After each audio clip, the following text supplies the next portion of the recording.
Hi guys, this week's recipe of the week is an aioli slaw with chicken. So this is a real simple one that's a bit of a favourite of mine just because it's so delicious and really easy to put together.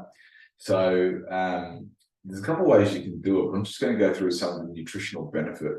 And there's a cheats way as well, which is, to be honest, what I quite often will use.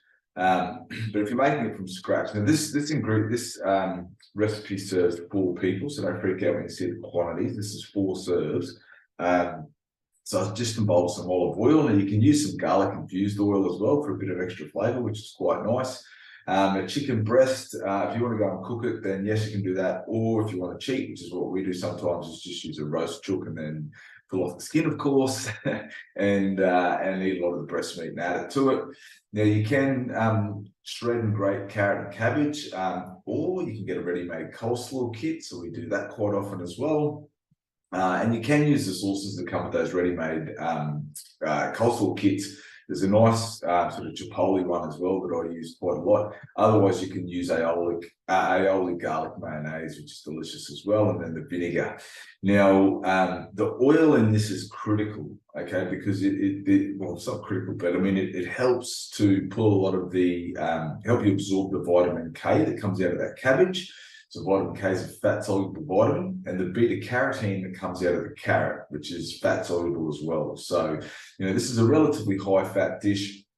Calorie-wise, it's still not excessive, but it's important when you're having a salad that you've got some fat in there to help absorb some of those fat-soluble vitamins, particularly up in the tropics. That there's some research around showing that vitamin A, which beta-carotene is a precursor for, can help reduce the rates of skin cancers. So, absorbing that vitamin A and beta-carotene is really important. So it's a really easy one to throw together. So these are the steps if you're cooking it the hard way. So if you want to sort of fry off the chicken, shred up the cabbage and carrot, and then just add the aioli and the vinegar. And the vinegar just helps to disperse that aioli, break it up and adds a nice flavour, and then you're done. So obviously, if you've already got cooked chook and the coleslaw's already made, this could be thrown together in mere minutes. Like, it's a really simple recipe. It's fairly low carb, only about 7 grams of carb, I believe. Gluten-free, nut-free, low lactose, or lactose-free, you call it. It's even high in protein. So the meal itself, around 400 grams. So I always include that on these recipe cards because it's important to know how many calories you're getting for the quantity of food. So it's a good sized meal, about 500 calories, a bit over, so a bit over 2,000 kilojoules. Fairly high in protein, so 36 grams of protein, which is great. It is higher in fat, but still the calories aren't too bad, and it's low carb, so 7 grams of carb.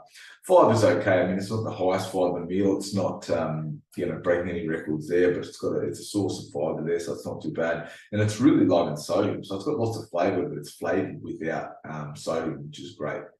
So yeah, all in all, really simple recipe, guys.